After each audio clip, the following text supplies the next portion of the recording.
Welcome. Hola, buongiorno, dumalang, molo, and hello to you beautiful women and to everybody who's watching us tonight. I'm Kathy, and I'm welcoming the world to our private boudoirs, basically. We're all in our own spaces, but we're connected, and that's fantastic. It's been quite a day of Wi-Fi fallouts for so many people, but it's so wonderful to see both of you tonight. And I'm really honored and very pleased that you have agreed to join us. I actually am not going to say very much. I'm going to ask the two of you to introduce yourselves. I met one of you, Elisa, last year, fell in love, if I'm allowed to say that, and felt her work was too significant for it to go unnoticed. And I hope we'll all feel that by the end of the night. And Candice, when I saw you, I thought, gosh, I need the two of you together. And then I discovered you've already got a podcast out. So I thought I was really doing something awesome for you two. Of course I'm not. It's not for me to make the magic and just tying my hair back. If you would like to start off, Candice, and tell us a little bit about who you are and so we know a little bit more about you. Wonderful. Hey, Kathy. Hey, Elisa. And hey, everybody watching. We're so happy to be here. And thank you so much for giving us the space to share, because as you know, Elisa and I have a channel together called Candice and Elisa Show. And basically how we came together is our collective mission, which we will discuss later in the show. But I am a broadcaster, podcaster, and author. I've been very fortunate to be acknowledged by some incredible magazines such as Vogue magazine, who called me one of the most inspiring women in the world, an honor I carry with me. It's incredible. And I work with people to help them release trauma, resentment, and pain. Whew, that's big. Elisa, let's hear. Yeah, I mean, I echo what Candice said. Really excited to be here. I am a journalist and cinematographer with experience working in 6 continents. I produce work for outlets like BBC, National Geographic, Newsweek, and I've covered conflict zones as well as humanitarian crisis. So from the massacre in Rabah to domestic violence in refugee camps in Iraq, and more recently Cyclone Idai in Mozambique.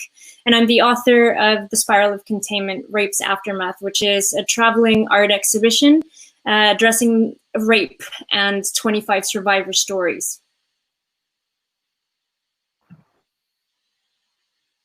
Oh, you're muted, Kathy. I am too.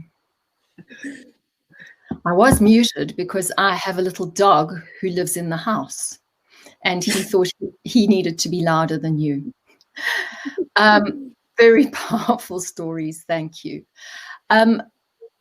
Your stories are phenomenal. Let's go into the real background. Let's travel the journey with you. Primary for me is both of you are storytellers. You both relate and bear yourselves open to the world, and the world can relate to you.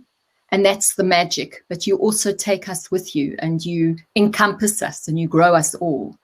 So let's start with you, Candice. Why don't you tell us how you got to where you are today? Absolutely. So my story is rooted in South Africa.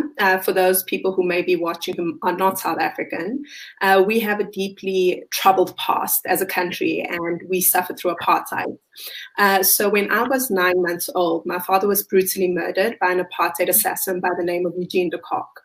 And I didn't really know this growing up. I think the realization really hit me around 8, 9, when I had found out who had killed my father, and I knew more or less why, because he was a Black man. And so when I reached around the age of 9, my mom had bought a book. It was titled Into the Heart of Darkness by Jacques Poe. And I remember whenever people would visit, she'd ask me to go get this book. And I knew that on the cover of this book was one of the men that had killed my father. And I knew in the book was a picture of my father. So that's all I could ever hear as I listened. And one day I thought to myself, I want to see what everyone sees, because it would elicit a reaction. People would scream, people would cry. And so I had an opportunity one day. My mom had left. And I ran to the room, so excited. And I grabbed this book and I saw them like about 10 faces. But I thought, okay, more or less I knew who it was. And I opened the book. And in the book was a picture of my dad's burned body clutching a steering wheel. And it was something that looked like it was a CGI effect in a movie. It was horrifying, to say the least. And I quickly closed the book, I threw it in, and I knew I couldn't tell my mom because I knew I'd done something wrong. However, the image of my dad's burned body was forever seared in my mind and in my heart. And as I grew older, I just became so resentful, so angry, depressed. And I'd hear things such as, "You're so mature for your age," which is usually masking trauma. And around the age of 16, I was in bed just another day, and I had felt this pain in my chest, and I thought, I'm having a heart attack. So I went to my mom's room and I said, "I think I'm having a heart attack." So she rushed me to the hospital. The next day after I got tested, the doctor sat us down and he said, "You weren't having a heart attack, but I can tell you that you have stress symptoms in your body so severe that in my 20 years of practice, I've never seen anything like it." He said, "Your body's killing you and you need to change it. Well, I don't know how to help you." And I recall that moment at 16 being a bit arrogant, like, "Oh, well, if I die, I die." That was really my attitude. And as the days went by and the weeks went by, I thought to myself, whoa, you're willing to die and you haven't lived. How?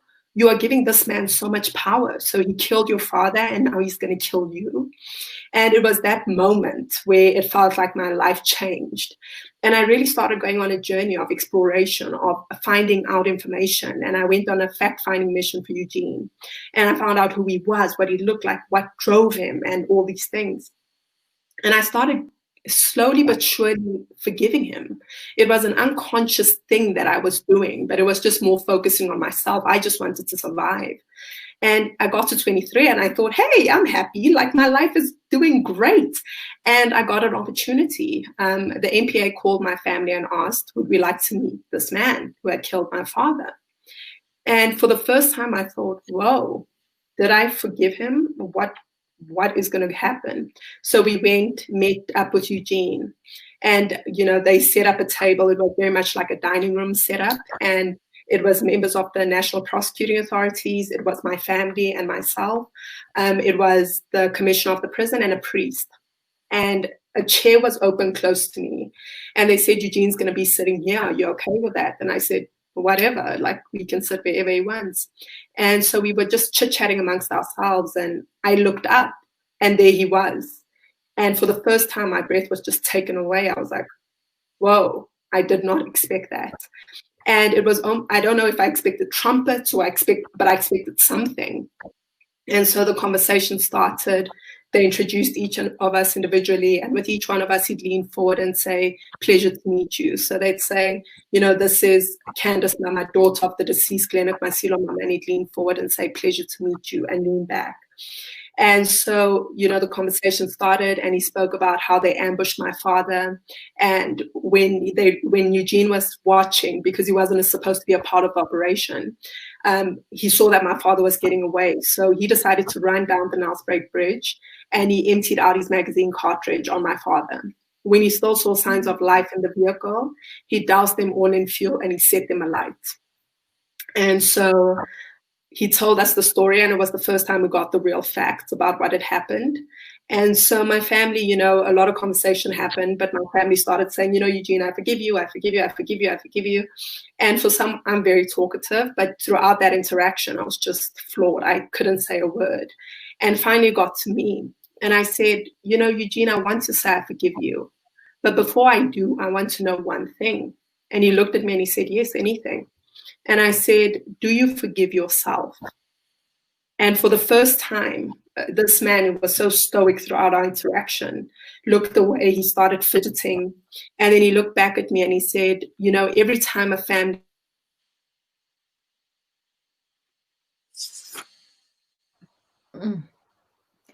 Is she also muted for you, Elisa?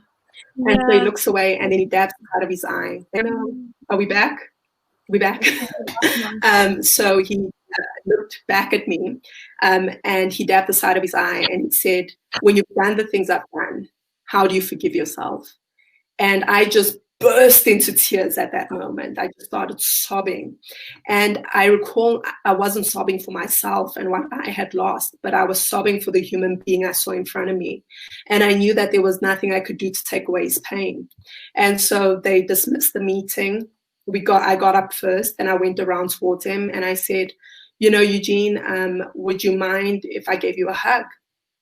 And he looked at me very confused, of course, and he stumbled up and he embraced me and he held me really tightly and he said, I'm so sorry for what I've done. And your father would have been so proud of the woman you've become. And we embraced, and in that moment, you know, we went our separate ways. I never saw him again. He never saw me again.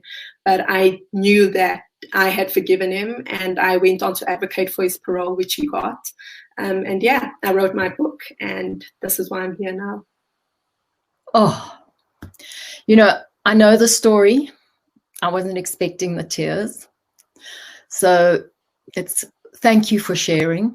I think I better hand over to Elisa because I'm far too moved. It's such a profound story and you're an extraordinary woman. Yeah, for me as well. I know this story, but it's always really, really powerful to listen to again. So thank you so much for sharing it, Candice. So I'm here because I was raped in 2011 by a family member in Mexico, which is where I'm originally from. And at the time I was shooting a documentary for a production company that I'd started in Toronto. Needless to say, after this happened, the film didn't get made. I had to walk away from the production company because I couldn't pick up a camera for about a year. But what I did have was access to art therapy.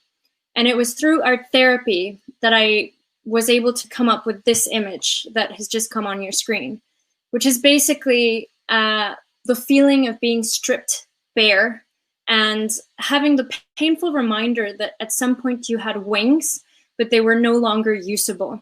So I felt stuck in this dark space, and through art therapy, I was able to visualize it. I realized that I wanted to reach out to other people, given my background, and create something that was larger than just my own story, and realized that most people were attached to a particular color in their memory. So I created the Spiral of Containment, Rape's Aftermath, where one survivor per color in the 24 color wheel, plus my own being black and white, would be the collective statement that we would make against rape and sexual violence. So these are some of the examples of the photographs from the exhibition. And it was very important to me to include both men and women, because even though this is primarily something that we know happens predominantly to women, the taboo for men to come out and speak about it is so vast. So at the exhibition that I held at the Oxo Tower in London, you would have actually gotten the chance to listen to each survivor contextualize their image through their own voice, and this is what it would have sounded like. I think I was obedient in following his instructions because I was very scared of him. He was my uncle. He's my uncle. He was in jail for a very long time, for about like 15 years. We walked about 15 minutes through a graveyard. I stopped. I fought with him, beat me up, threatened to kill me, and he kept saying to me, I'll shoot you if you run. And I believed he did have a gun because he had drugs. Through the graveyard, we walked quite a distance, and in my mind I kept reading every graveyard that I walked past. I read all the names. I read when people died. I saw that there was people that died in 2015, and I was like, I'm going to be one of these people that die in this year. He raped me again near water and near in a bush. I heard every sound in that bush. I heard the birds, I heard the river, the trees, I heard everything. And when he was busy assaulting, raping me, he kept saying, I'm doing this because I love you. It's words I can never understand what they really meant. And those are the words that I will never really ever forget. I couldn't believe a family member would do that to you. Just don't let it block you from your success. You can be something quite special, something big. So a lot of people asked me, why would you turn rape into something so beautiful? To which I had two answers. One was that having worked as a photojournalist, I had been very frustrated at the fact that compassion fatigue is real, And people don't want to be looking at harrowing images all the time. So I wanted to turn rape into something that was accessible for people. And secondly, the other reason was that I was so tired of the photojournalistic image that re-victimizes victims. Basically, that black and white battered woman look at the back of a shelter. And I wanted people to have control over how they told their story and how they presented themselves to the world. So that was the reason that I decided to do it in this way. This is an example of what a male survivor story would have sounded like. You know, society tells you that a young boy that gets raped is lucky, but I can promise you he's not. Other people looked at motherly figures as nurturing and loving, and I looked at them and they struck fear into my life. When somebody entered into my room and that shadow came in, then I had no way of voicing my fear. I had no way of saying, hey, don't do this, leave me alone, I don't want to do this. You know, I didn't have a choice. So yeah, I was introduced to sex at the age of 5. That was normal, apparently. I felt so alone because I'd never seen or heard of another boy that this had happened to. But I think the hardest thing for me all through this was when a woman raped me when I was 12. That was the one thing. I was kind of saving myself for that special woman, and she kind of took it away from me. I think that was the one that affected me the most. Just empower your children, but don't just empower your little girls. You know, when I hear everybody's like, oh, you've got a daughter, you know, I'm going to buy, have you bought a shotgun, you know? And nobody goes like, well, you got a son, are you protecting him? Just empower your children, you know, because if you don't, somebody else will.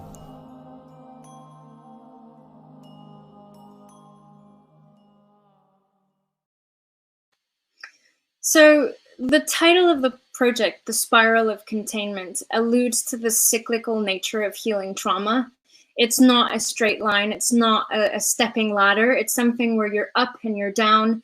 And it's for that exact reason that I decided to evolve my personal photograph and turn it into a holographic projection that actually went through the whole journey of healing and feeling wholesome again. This is another of the final photos in the project, and now we'll show the hologram.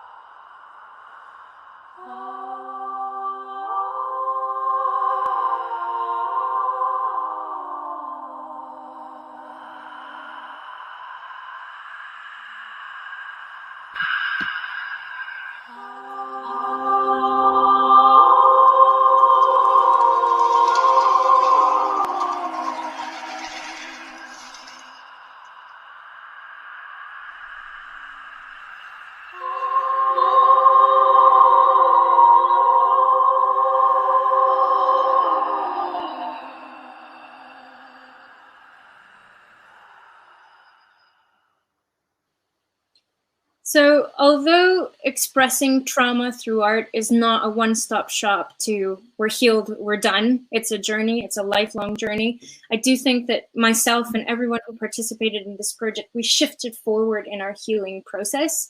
And the objective of my work is to reframe the way we view certain social issues that we might have assumed that we understood, but presenting them in a new way to make them more accessible to people. Whew. I'm positively exhausted. I have to say, I really wasn't. Again, I was so familiar with your work because I have the book. We've spoken through it. But to actually live through that exhibition, I'm going to just take a slight step backwards and ask you to just quickly, Elisa, explain how you've chosen to exhibit it at the OXO, which is where it met incredible acclaim, because we're seeing it up close and personal and intimately on digital media. And part of the reason you are here today is because this whole program is about living in the 21st century. It's about digital media. It's about the two, and for me, the theme was around the two of you coming together and finding your voice in a new medium beyond your immediate reality, be it in the physical present albeit on digital media today. But for me, I know that exhibition was impressive. So I'd so appreciate if you tell us a little bit more. Sure. So as you entered the exhibition, you had a soundscape, and I'm going to interrupt you. It's in the Oxo Tower, and it's a rough. Yeah, so just provide that. It's a dilapidated building in the center of London. So it's a 5-story gallery.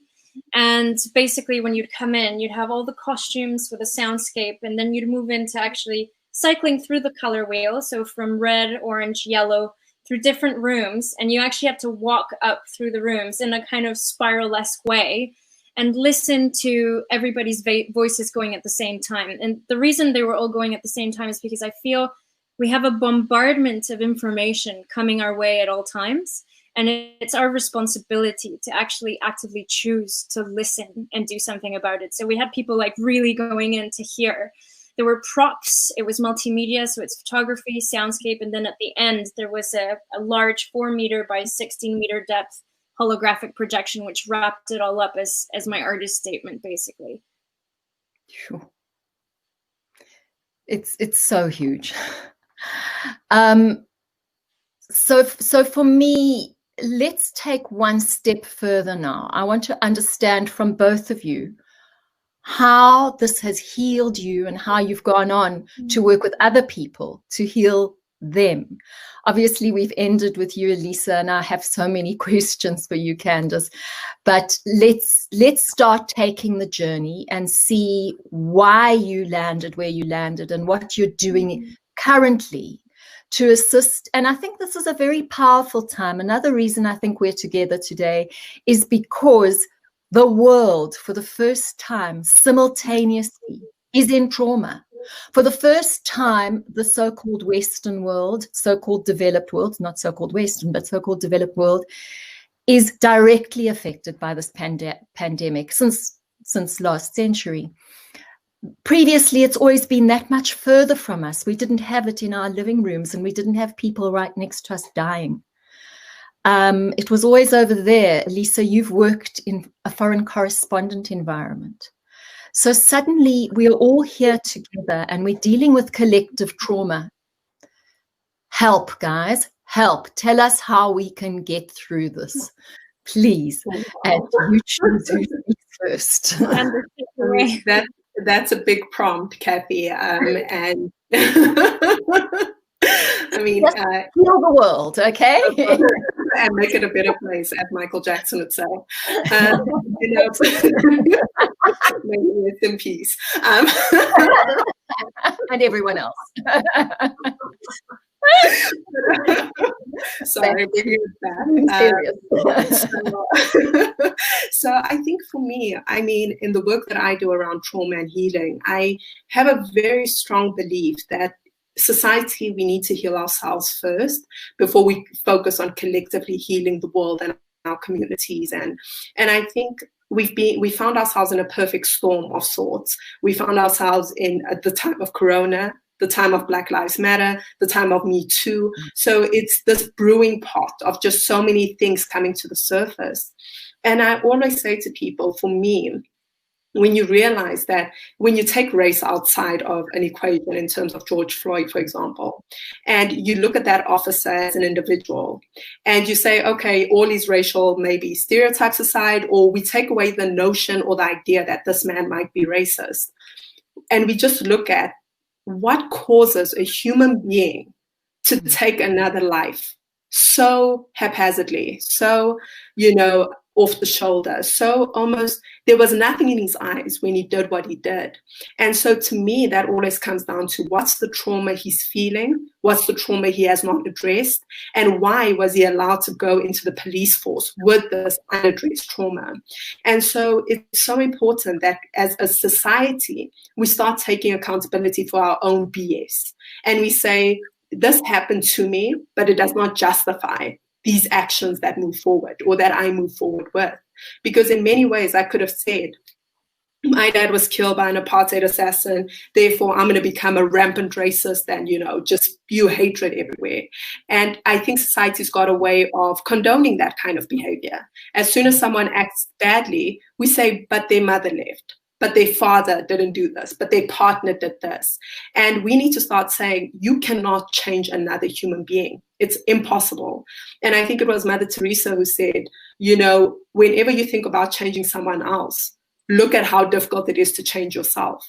And we need to look at and redirect all this energy that we have to, give to the world and direct it inwards and say, why do I act so badly? Why do I treat my neighbors like this? Why do I make these off-cuff racist comments? And I think as soon as we start taking personal accountability within ourselves and we start healing our traumas and we start facing and stop running away from, I think the world will automatically start to change, because a world of more healed people can only create a healed society, a healed household, a healed community, and therefore a healed world. So I'll pass it on to you, Lisa, to elaborate.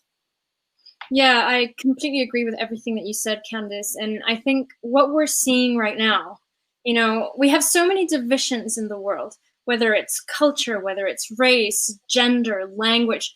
But what's happening right now is almost like the grand unifier, right? It's not about social class. It's not about race. It's not about where you're based. There's nobody that's unaffected by this pandemic. And it's like the grand equalizer. And I think that what it's doing is allowing us to reconnect with the language that we all comprehend, which is the language of loss, the language of love, the language of pain, the language of joy. And these are things that are universally understood as humans, right? So I think, if anything, now is a time to realize that perhaps a lot of the constructed layers and divisions that we've set into place are really, truly unnecessary. And we need to keep on growing our toolbox. Like Candice said, we're responsible for growing our toolbox for coping with what's going on around us. If we don't do that, we are unable to help other people, and we'll be unable to cope with it ourselves. And the number one way for people to turn to violence is through not processing their own problems, right? So I think, as Candice said, that is the single most important thing we can be doing. And certainly looking out for each other through these understood languages. If somebody is in pain and you can see it, you recognize that, reach out a hand, for just basic human things. So you two have been through process, okay? For someone who's sitting out there, what would process mean? How would I, as Kathy, who might be scarred with post-traumatic stress, I was a journalist, where do I go? How do I help myself? Who helps me? Do we reach out to you? What is the process? And then I've got an addendum to that, which is, does it help heal you or re-traumatize you every time you two engage with people who are in pain, trauma, or whatever? So sorry, those were two questions. Choose the one you want to answer. I mean,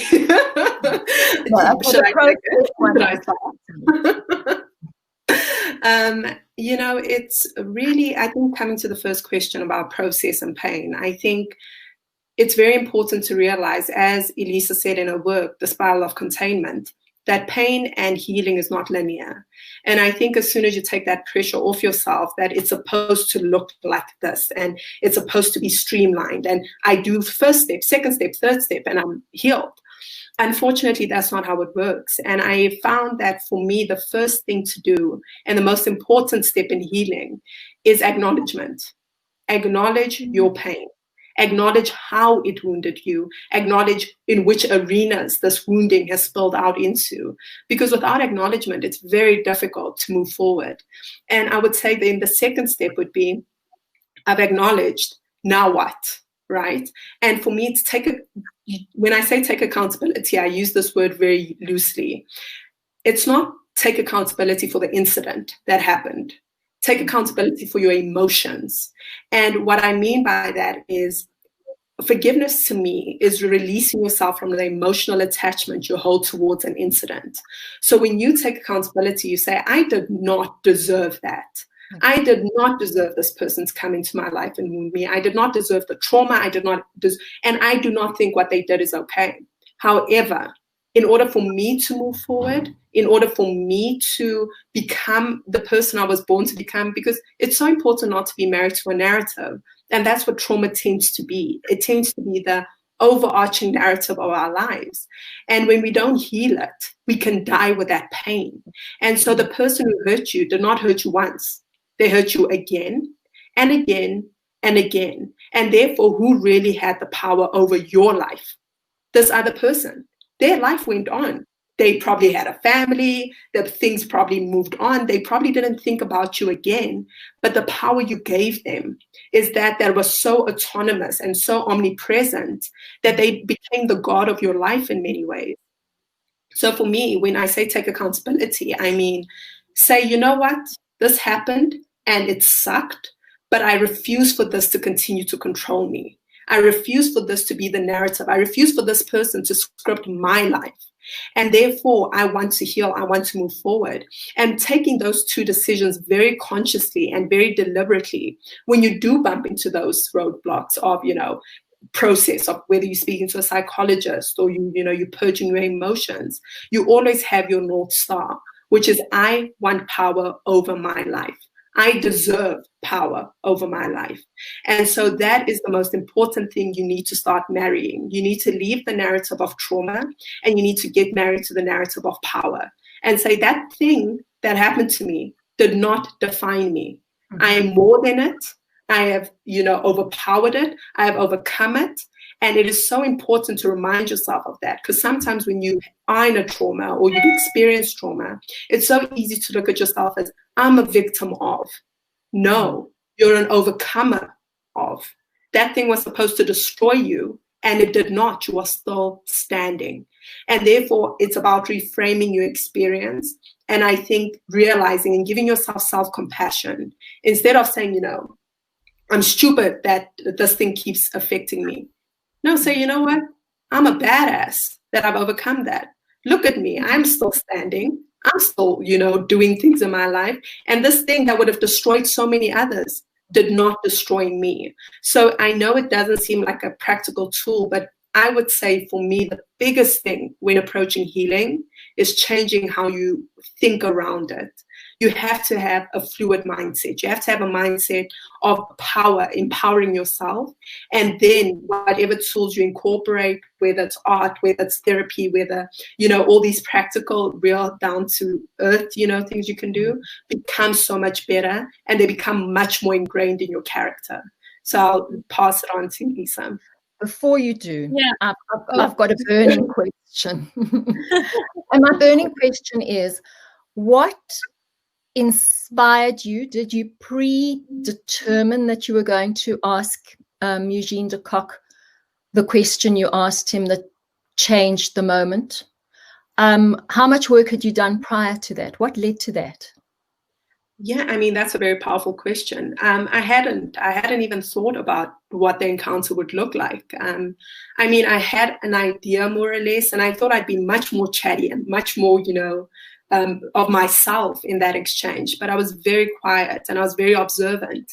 And for me, it really came down to one thing that I know is human, whether you are seen as the most evil person, as he was that prime evil, or you're seen as a saint. All of us struggle with one thing, and that is self-compassion and self-forgiveness. And I knew for sure in that moment that if he had said, it is what it is, I did what I did, you guys will be fine, or he was very lackadaisical about it, I knew that I would have understood that he didn't comprehend his actions. And so for me, I didn't know what to expect. He could have completely said to me, I've forgiven myself, and it would have probably changed the dynamic slightly. Mm-hmm. But it is so human in all of us to struggle with forgiving ourselves. We would much quicker forgive someone who hurts us than we would ourselves, even victims of trauma. The irony is, when I've spoken and worked with victims, the one thing they always say to me is something along the lines of, how could I have put myself in that situation? How did I not see the signs? How am I, and it's all this, taking this accountability for someone else's behavior. And so I knew for me that would be a very indicative question, and it would show me how much he had processed what he had done to me, my family, and countless, over 200 other families. And that's a big statistic, and thank you for sharing that statistic. It's awful. Okay, so you missed the last question, but that's fine. What about the last question? Let's move on to Elisa, and we'll come back to many more questions. We're going to be here all night, I think. Yeah. Right. Elisa, your process. Oh, my process. Okay. So I just wanted Because to make you work with other people and you worked with a therapist, as you told me before. Yeah. And in a way, you're reliving some of that each time. But and how did you get to art? How did you get to? I know you're a photographer. I know you're a brilliant photojournalist, and I think you should be an award-winning photojournalist. But that's my opinion. And you didn't bring any of your images to share with us. But how did it become this extraordinary artwork, this extraordinary body of art? And what did you live through when you were approaching these people? I mean, it all emerged by having done art therapy myself. So going to your original question about what to do, I think it all starts at asking ourselves, how am I doing? It's really as basic as that. Am I hurting anywhere? Where am I hurting, and why am I hurting? And just having that, little conversation with yourself. If at any point you realize that you're carrying a pain, or you're carrying an anger or a frustration or something, you know where it comes from, there's two answers. Either you can cope with it yourself by, we have tons of resources online. We have people, friends that we can rely on. Or do I need professional support? In which case that becomes a therapeutic journey. I knew in my particular instance that I couldn't deal with this alone. The person that this happened with had been like an older brother figure for me my whole life. And as a result of this, Mexico still being quite a macho country, most of my family didn't believe what had happened and cut me out of their lives, like slowly deleting me off of Facebook without even talking to me and stuff like this. So what happened was almost as painful as the journey of losing so many people in my extended family that I've never seen again. So I was drowning, and art therapy was what got me out of it, because at that point, like Candice, I'm quite a verbal person, but in that moment, I just didn't have the words. Like, I could make something, I could visualize something, but I just didn't have the words. And I think that's the beauty of art therapy, is the ability of leading us towards expression and externalizing of what we're carrying at times where words fail us. And because I have always been incredibly interested in social justice and social issues, I just knew that it had to be something greater than myself. And even though sharing my story was important, I just wanted to do it with more people and learn about others' journeys as well. So I don't know, it just one thing led to another. Once I started talking to other people and they were like, oh, I felt like I was in a cage. I felt like I was drowning. I felt like there was a red classic convertible car. My brain just exploded. And I was like, we need to materialize these.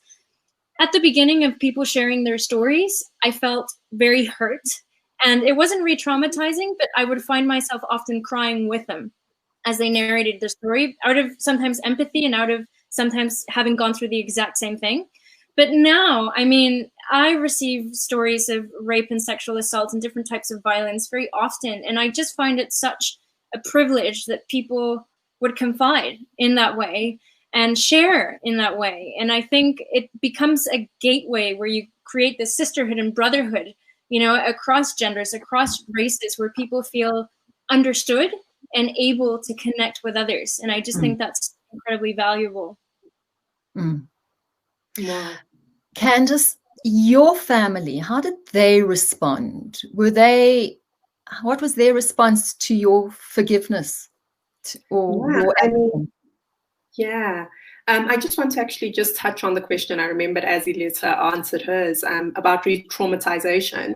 And I think, as she said, it is such a privilege to be a portal to someone else sharing themselves with you. And I think, I've never intended to go down the forgiveness path in terms of teaching it and, writing a book about it and having a whole career.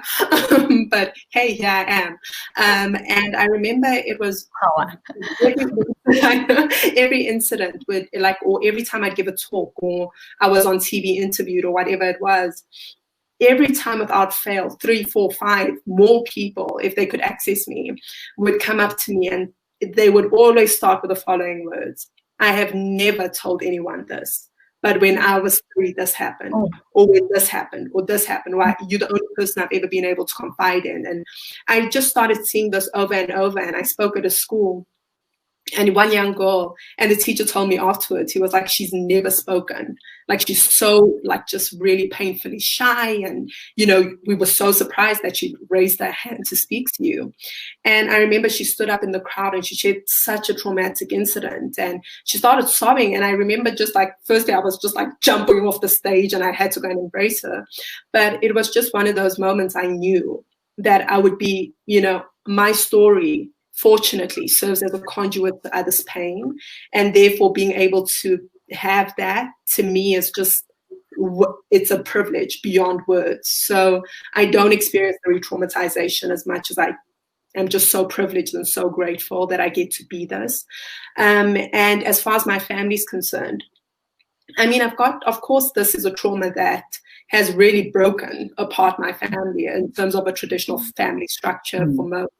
And therefore, all of us have kind of comprehended this differently. My mom is doing okay with it. My grandfather's been good. My older brother's been struggling. He pretty much goes in between. He vacillates between I've forgiven, I haven't forgiven, I don't care, I care, So it's his process. And I think for me, having accepted that my family will never look like the traditional family or be the traditional family because of, unfortunately, the shared trauma we have, it's just about, everyone needs to do what they need to do to heal.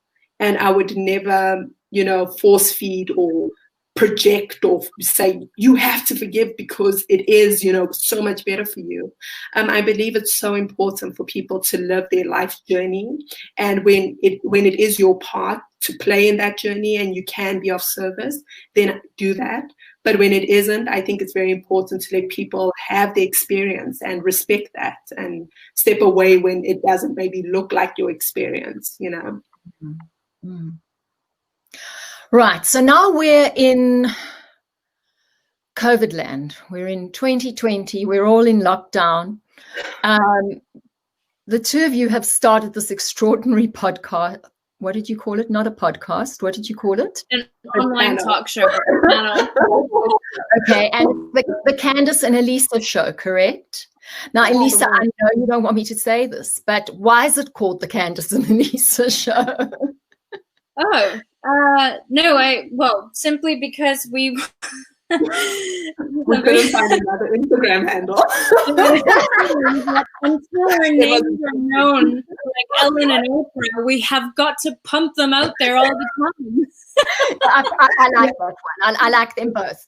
Couldn't find the Instagram handle, and it wasn't so much a political decision as it was a practical one, to be honest. Yeah, exactly.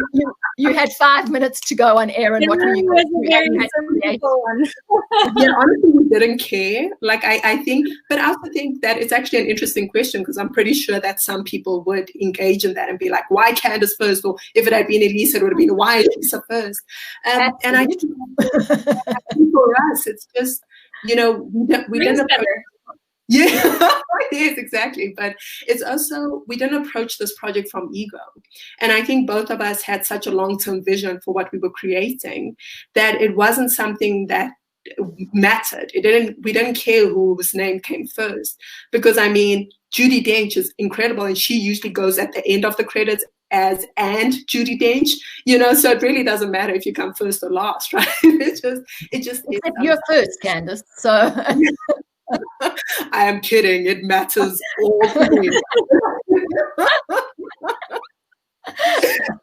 So first, let's hear about what you're hoping to achieve I know you're going to become more famous than Ellen and more profound and less cheesy than Oprah, in my opinion. But hey, controversial too at this rate. Yeah, definitely. The one thing I'll say about the show is that considering our stories are just, basically rape and murder, we are able to laugh a lot. This is something we say all the time. Well, but the problem is that when you go and show this to the big studios, you won't be able to use this section because I will have trashed all their major stars. But so be it. What are you, okay, more seriously, what are you hoping to achieve? What is your subject matter? How regularly do you broadcast? And obviously I want to know about your independent careers because you're both doing extraordinary things. So let's go firstly with the on-air thing, the Candice show. Thing. It sounds great when you say it like that. Words, huh? No, thank you so much for giving us the opportunity to speak about it, Kathy. And we were very excited to do this particular conference, especially as a duo, because that's what we are moving forward. And for us, we've really dedicated like this year to really creating a show that networks will want to pick up. And we realized that for us, that there was a market, and of course I'm speaking for myself and Elisa will speak from her point of view. But there was a realization that there was something in the market that we had that we wanted to share, but not just share out of vanity and say, I'm so smart, look at me, but share from a point of view of, we've got a very strong message of healing and hope. Mm-hmm. And we want to pass that along, and we want to do it in a way that's engaging, entertaining. People who look at us and say, oh, she looks like me, or, she looks like me, or whatever the case may be. And we're young, we're doing work in trauma, and trauma usually doesn't look like us. So I think that's our biggest goal, to really get a network to pick this up and to showcase that you can, because the world is so programmed to believe that black and white can't coincide, this and that can't go together. And we no, it can.